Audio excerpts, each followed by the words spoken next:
In a futuristic dystopia, people are known as members, and their lives are controlled by the administration known as the collective. Most illnesses have been cured, and there's no violence or crime, but in the process, they've also got rid of emotions, and now it's forbidden to show any feelings or make any contact with other members. There's no love or marriage, and babies are born through artificial insemination whenever a particular woman is summoned to do her part for society. There are no colors or decorations either. Everyone wears white and lacks a personality. Even their meals are dull, and the only hobbies they have are basic repetitive tasks like solving bland puzzles. They also have chips on their arms, so computers can watch over their daily lives, and that chip must be scanned every time they use the train or enter their work building. One of these members is Silas, who follows the same routine as everyone else. Wake up and let the bed make itself, have a bland breakfast, and go to work. Nobody talks as they travel on the train, and they stay silent while they work as well. Everywhere around them, screens remind members to report any deviant behavior, including minor things like a faint smile. The screens also talk about an illness called SOS, or switched-on syndrome, which makes people regain their emotions. Members are reminded to see the doctor if there are any signs of a symptom. Silas works for a company called Atmos as an illustrator, so he spends the whole day drawing on a screen. His art is quite a contrast to the world he lives in, probably because he's inspired by a documentary he listens to while he works. This documentary is about the Great War, a period during which the collective fought to split from the peninsula, a chaotic place where emotions aren't suppressed. There are two moments in the day during which workers talk to each other. First, it's during project meetings so they can discuss ideas, and Silas listens to Nia's suggestions with utmost attention. The other moment is lunch, during which everyone makes sure to sit with enough distance among them. Their conversation isn't very lively though, and they stick to factual topics like the coworker that returned from conception duty. At the end of the day, Silas goes home and watches how officers arrest a sick couple. Later at his apartment, Silas continues his bland routine, a meal prepared by the home AI, solving another generic puzzle, and going to bed. It's the same routine everyone else in the building has. The next day, Silas watches the news and learns that the sick couple will be sent to a defective emotional neuropathy facility, or DEN. Members are reminded again to report any signs of SOS, be their own or their coworkers. Later at work, an employee self-deletes by falling off the roof, which happens often in this society. The employees go to the window to look at the body, but nobody isn't disturbed except for Nia, who makes very tiny gestures that are noticed by Silas. However, he keeps this information for himself. Afterward, all Atmos employees gather for another meeting. While everyone has their attention on the screen, Silas uses the chance to watch Nia, trying to decide if she's sick. In the end, watching a pretty woman for so long starts to change something in him. Later at home, Silas is nervous while he eats his dinner because he can't stop thinking about Nia, and he even has trouble finishing his puzzle. The next day, during another work meeting, Silas keeps zoning out and has to be scolded. That night, he dreams that he's standing on a roof, and when he's about to fall, he wakes up. This is the first time he's ever dreamed, so he feels so confused and disoriented that he runs into a wall.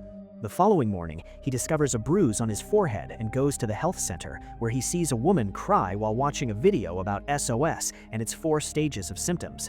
A man called Jonas asks Silas what stage she's on, but Silas denies being sick. Then, Jonas explains he's on stage 2. Afterward, Silas sees the doctor and tells him about the nightmare, so he immediately gets tested, and the doctor confirms he does have SOS. Silas is scared for a moment because he thinks he'll be sent to a DEN facility, but the doctor assures him they're working on a cure, so he'll be fine as long as his symptoms don't get out of hand. Then, Silas checks his home computer and notices his profile already says he has stage 1 SOS. Later at work, someone asks Silas why he has a bruise, so Silas lies and says he got it from a Tai Chi class, not wanting to reveal his illness yet. His coworker doubts him, but to Silas's surprise, Nia cuts in and confirms his story. Later at lunchtime, a bumblebee lands on their table, and Nia traps it in a glass before letting it go. As she explains how strange it is that bees can fly, Silas can't stop looking at her. After work, Silas must pick up shades and medication from the health center. At home, he watches a video for members with SOS explaining it's a genetic problem. The gene that is supposed to suppress emotions is malfunctioning, and only inhibitor medicine can delay worse symptoms. The next day, at work, Silas keeps feeling lots of new things that distract him from his chores. He loses focus and has depressive moments. He also becomes very sensitive to light. When he does manage to work, his drawings are quite a contrast to the world he lives in, probably because he's inspired by a documentary he listens to while he works. Later, during a bathroom break, Silas bumps into Nia and they have a very awkward conversation. Afterward, Silas starts following Nia without her noticing until she disappears into her apartment. This experience makes Silas decide to stop taking the medicine. The following day, Silas switches roles with a coworker on purpose so he can ask Nia to check on his work. Nia does notice it's strange, but she helps him anyway.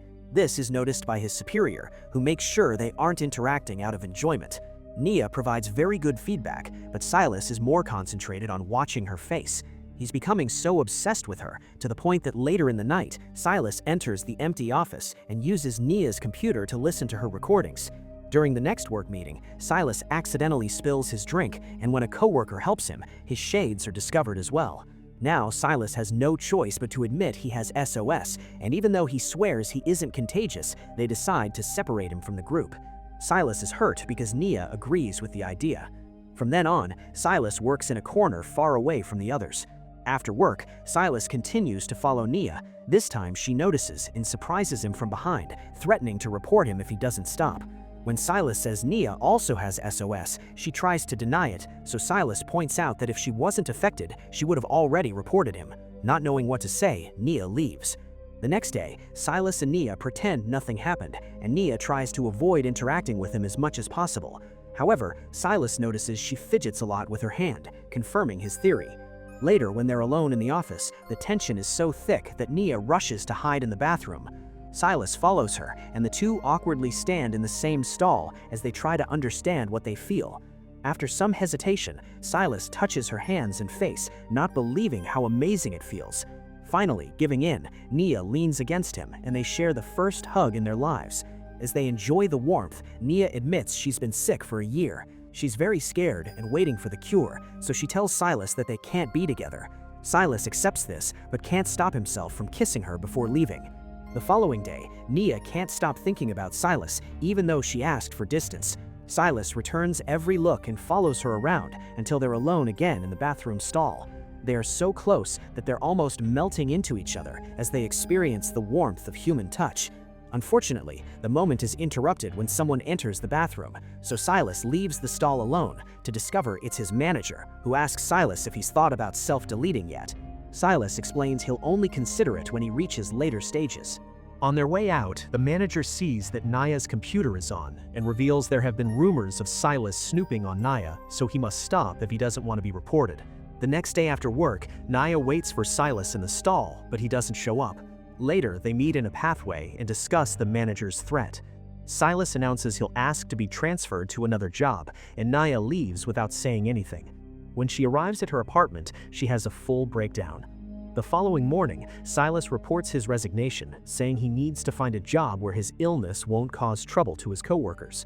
Soon, Silas starts working at a nature sanctuary, and Nia has to deal with his replacement. She isn't handling the situation well as she thinks of Silas every time she sees his cup, which she ends up taking back to her place. Her performance at work starts to decline as well. Sometime later, Silas bumps into Jonas and finally shares all that he's feeling lately with Nia. Jonas immediately understands because he also used to have a connection with the woman, but unfortunately their story didn't end well. Then, Jonas invites Silas to a support group for people with SOS, and Silas gladly attends a meeting. The people there are scared of the den facility, and when Silas asks about it, Bess explains that half the people sent there end up self-deleting, while the other half are forced to go through an emotion-suppressing treatment. Bess is a doctor who hides her SOS so she can be there for the patients at the facility. When Silas returns home, he finds Nia waiting for her. She's incredibly nervous and frustrated, so Silas holds her to calm her down. This simple touch grows into more, and soon they end up doing the knobby together. Once they're done, they're so amazed by the experience that they discuss the subject of love and vow not to be apart again. From then on, they act as strangers during the day, but at night they reunite as lovers. They go on secret dates and get to know each other better, sharing aspects of their lives, like dinners and showers.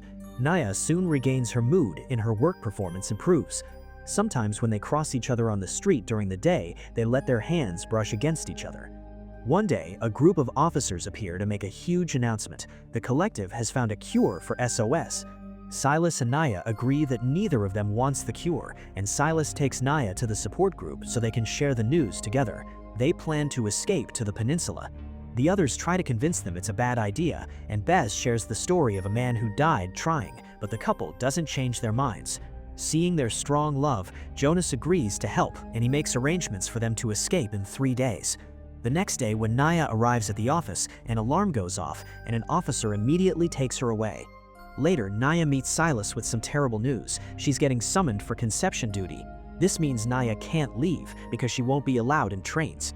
However, Silas has an idea. She should go to see a doctor and get tested, because once they see she has SOS, she won't be eligible anymore.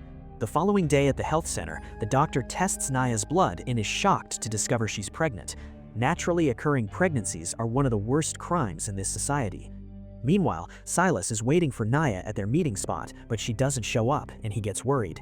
He goes to the health center and is devastated to discover Naya is being taken away to the den facility. Once there, she's restrained and treated like a pariah for what she did.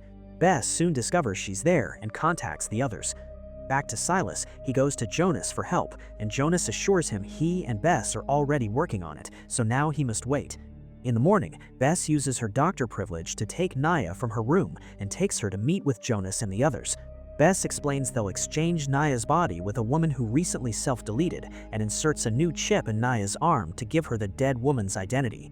Once she's dressed up and feeling better, Naya thanks Bess and runs away, managing to go through the station gates thanks to the new chip. Jonas's group also tries to get out and find their way blocked by officers, so they try to take the elevator instead. Unfortunately, they find a member who immediately snitches on them and get arrested. Soon, Silas sees the news of Jonas's group getting arrested, so he runs to the den facility to ask about Naya, and the guard informs him that she died. Not being able to deal with a broken heart, Silas goes to the roof of the company building and considers self-deletion. However, after lots of hesitation, he steps down. Meanwhile, Naya goes to Silas's apartment to wait for him, but he doesn't show up. Eventually, she gets tired of waiting and goes looking for him at the sanctuary, but he isn't there either. Now not knowing what else to do, she returns to Silas's place. When night falls, Silas finally returns and Naya runs to his arms, but he barely reacts. Naya takes a closer look at him and discovers he's taken the medicine to cure the SOS, so he only has 5 hours left of emotions. Determined to win this, Naya tells him to fight the medicine as she continues to touch him, and they agree to escape anyway. In the end, they fall asleep together, hoping her cuddling will keep him feeling. In the morning, Naya wakes up alone in the bed. Silas woke up early following the routine, so he's already all dressed up and ready to go. He explains he remembers the love they shared, but he doesn't feel it anymore. However, they still leave together because Naya won't give up. As they go to the station, Naya feels a huge distance between them and worries if this will work. Once they board the train, they sit silently as if they were back at the beginning, and Naya's worries get worse. However, hope slowly returns when Silas reaches out to touch her hand.